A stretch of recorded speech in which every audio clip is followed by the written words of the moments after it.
이 바람풍자를 쓰는데요, 예. 풍치가. 근데 이 풍치라는 게 이제 환자분들이 일반적으로 이렇게 쉽게 생각하기에 흔들리고 예. 바람 든 거 풍 들었다 이렇게 해서 아. 해석하시면 되는데 예. 저희가 전문적으로 할 때는 치주병이라고 그러죠. 그래서 치아 자체가 썩는 거는 중치고 예. 치아를 둘러싼 치조골이라고 그러죠. 뼈. 네. 예. 잇몸뼈하고 잇몸에 염증이 생기고 뼈가 녹고 그 흔들리고. 그렇죠. 그 예. 잡아주지를 못하니까 생기는 게 풍치라고 볼 수가 있습니다. 그래서 그런 게 그럼 나이가 드신 분들은 자칫 잘못하면 그냥 음식물 먹다가 그냥 빠지는 그렇죠. 경우도 생기는 예, 그게 예. 풍치입니까? 말씀드린 것처럼 이제 이 풍치가 중장년기로 넘어갔을 때는 발치를 하게 되는 이유 중에 굉장히 높은 비율이죠. 어허. 그 나이가 드실수록 충치보다는 풍치에 더 신경을 쓰셔야 돼요. 그럼 개념 자체가 충치가 너무 심하면, 그러니까 충치를 네. 치료하지 않고 놔두면 풍치까지 간다는 아닙니다. 거예요? 그건 또 그거는 다른 아니고요. 충치를 유발하는 세균과 풍치를 유발하는 세균이 달라요. 달라요? 네. 그래서 어떤 분들은 보면 똑같다 생각하는데요? 양치 안 해도 또 별로 이렇게 잇몸은 건강하시고 예. 이는 잘 썩는 분이 있는가 하면 예. 또 맞아요. 어떤 분은 이는? 거꾸로 이는 건강한데 튼튼한데? 잇몸은 또 흔들리고 이런 분들이 있죠. 균이 달라요. 예. 네. 그런데 그런 음식물 잔사가 한 며칠 지속되다 보면 우리가 마치 이렇게 냄비 같은 거 이렇게 제대로 안 닦여서 음식물 찌꺼기가 막 붙어 있는 경우가 있잖아요. 근데 그런 경우에 이제 그 주변에 음식물이 더 잘 달라붙죠. 오히려. 그러면 그렇죠. 그래서 단단하게 이제 치석이라고 되는 게 네, 맞아요. 이제 잘 안 떨어지고 꺼멓게 보이는 건데 이런 치석들에서 이제 그 치석들을 온상으로 해서 세균들이 번식하죠. 그런 때 이제 풍치를 야기하는 세균들이 그러니까 세균이 더 잘 자랄 수 있는 집을 만들어주는 셈이 되는 그렇죠. 거네요. 환경도 조성이 되는 거군요. 네. 충치도 문제죠. 풍치의 경우에는 혈류를 통해서 네. 세균들이 돈다는 게 문제죠. 그래서 말씀하신 것처럼 이제 뇌졸중, 뭐 심장병 이런 걸 유발하기도 하고요. 또 재미있는 연구에 의하면 미국의 비뇨기과 학회에서 보고된 건데요. 비뇨기과 하면 우리 이만기 씨 관심 있어요. 네, 어떤 내용인가요? 치주병에 이완된 환자분일수록 남성의 발기부전을 유발할 수 있다는 보고가 나와 있어요. 그런 보고도 있어요? 예? 예. 그래서 네. 참 이제 재미삼아서 이런 말씀을 하시지만 예, 그런 보고도 있고 또 실제로 이제 우리가 그 치아 상실이 일어나는 경우에 노인성 치매를 유발한다는 건 또 예, 관련이 있습니다. 그래서 우리 전혀 연관성이 있는 것이 아니라. 연관성 분명히 있습니다. 오. 우리가 저작을 한다는 건 이 다양한 근육을 사용하는 거거든요. 네. 우리 운동할 때 우리 신체에 있는 다양한 근육을 쓰는 것처럼 우리 저작도 여러 가지의 근육을 사용해야 되기 때문에 뇌 기능을 촉진하고요. 계속 훈련을 하는 거죠. 뇌를. 그리고 또 그런 운동 중에 뇌로 가는 혈류량이 증가하기 때문에 네네. 이것이 또 직접적으로 뇌 기능을 개선하는 데 도움이 된다고 합니다.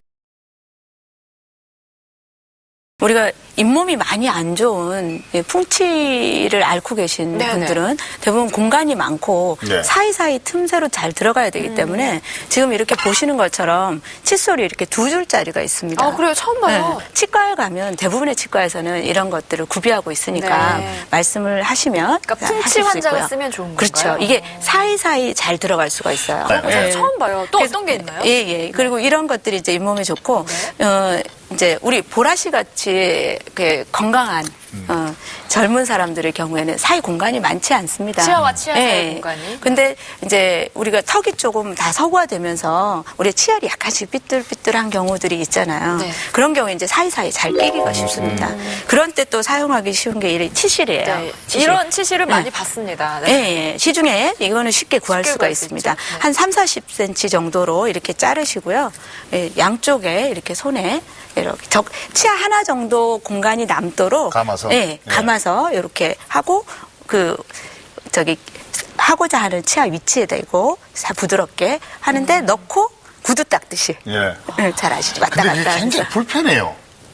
왜냐면 이게 예. 저 안쪽에 왜 사랑니 쪽에 들어가 있으면 예, 입을 힘들어요. 이렇게 크게 이렇게 예. 하는 사람도 보면 이게 또 보기도 그렇고 예, 좀 점잖지도 못하고 그렇잖아요. 네. 예. 또 우리 특히 이만기 씨 같이 이렇게 손이 큰 남자분들 그러니까요. 괴로워하시죠? 손이 커서 토끼보다 작습니다. 아, 예. 예, 입이 작아가지고 그래서 그런 분들을 위해서 또 이렇게 또 휴대용으로 쉽게 넣을 네. 수 있도록 어허. 이런 식으로 네. 나와 있는 이것도 것들이 치실이에요? 있어요. 네. 그래서 이런 것들은 원하는 위치에다가 넣고 처음에는 좀 어렵지만 조금만 괜찮네요. 노력하시면 쉽게 우리가 익숙해지실 수가 있습니다. 이거는 어떻게 보면 좀 아이디어 상품일 것 같아요. 그래. 이게 일회용인 거죠? 한 번 네네네. 쓰고 그냥 바로 네네. 버리면 되는. 선물로 드릴게요. 네.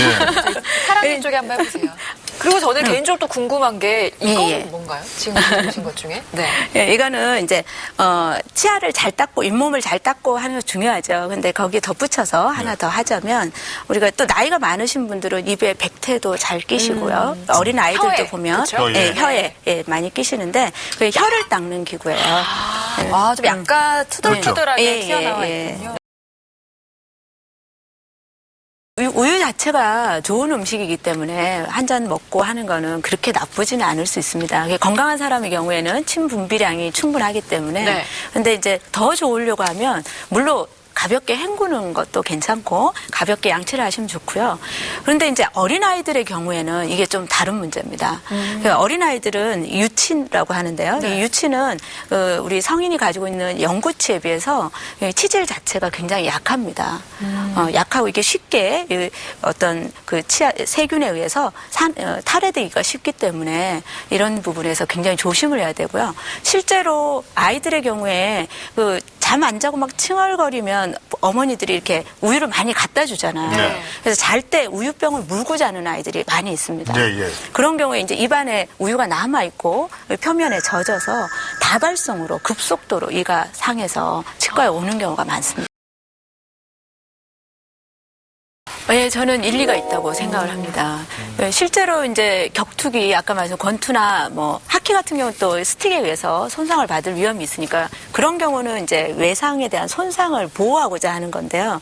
지금 우리 이희솔 선수 같은 경우에는 우리가 역기를 들 때 그냥 단지 팔이나 어깨의 힘만으로 들 수는 없는 거죠. 네. 그 전체 골격을 따라서 이 몸에 있는 전체 근육들이 최대의 힘을 내야 되는데 그때 우리가 치아가 다물어지고 엄청난 악력이 가해지게 되죠. 근데 이런 악력이 가해질 때 자칫 치아의 손상을 야기할 수도 있고요. 또 치아 간에 긴밀하게 접촉이 되지 않는 경우에는 그 힘이 또 제대로 전달이 안 될 수 있겠죠. 네. 오늘 방송을 보고 난 후에는 우리 많은 스포츠 선수들이 마우스 가드를 찾지 않을까 싶고요. 그러니까요. 네. 네. 예, 여자들은 이제 임신기나 갱년기 때 호르몬 변화가 급격하게 이루어지는 때입니다. 이런 때는 이제 작은 자극에도 쉽게 염증이 유발되고 진전이 될 수가 있어요. 그래서 임신을 준비하시는 분은 미리 치과에 와서 예, 검사를 하고 치료를 받으시는 게 좋고요. 또 이제 제가 여자면서 또 치과 의사잖아요. 제가 임신과 출산을 경험해 보니까 이 잘못된 그 오해들이 많아요. 특히 이 출산 시에 이제 산후조리를 하면서 생기는 어떤 그 트러블, 우리 그 시부모님이나 부모님들 네. 세대로부터 듣는 그런 것들이 많아서 참 안타까울 때가 많아요. 예. 그래서 첫 번째 이제 우리가 이제 출산하고 나서 딱딱한 거 먹으면 안 된다.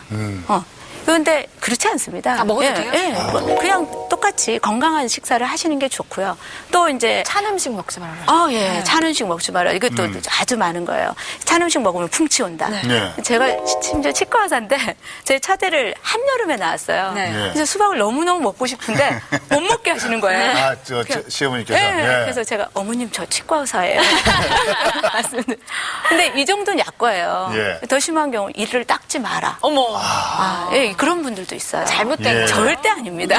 절대 아니니까. 근데 물론 뭐 예, 생각을 꼭 닦으셔야죠. 그 매너님의 어떤 건강을 생각해서 예, 시어머님께 많이 다들 해주시는데 생각해서 하시는 말이시지만 잘못된 오해라는 거죠. 그렇죠. 예. 또 그런 말도 들었어요. 치아가 어쨌든 출산 후에는 약해진 상태니까 네. 칫솔질 할 때도 굉장히 좀 네. 조심스럽게. 약하게 하고 네, 네. 또 그 모 자체도 예, 좀 예. 부드러운 걸 써라 이렇게 들었는데 예, 실제로 인터넷에 이렇게 그 떠도는 산후조리 방법을 보면 미세모를 써야 된다 네. 이런 게 많이 있습니다. 네. 그런데 이제 미세모가 이렇게 부드러워서 잇몸에 자극을 덜 주죠. 덜 주는데 적당한 자극이 있는 게 좋고 사이사이를 제대로 닦는 게 좋습니다. 그래서 무조건 미세모를 쓰는 게 좋은 게 아니고 적당한 탄력을 가진 칫솔모를 선택하시는 게 맞습니다.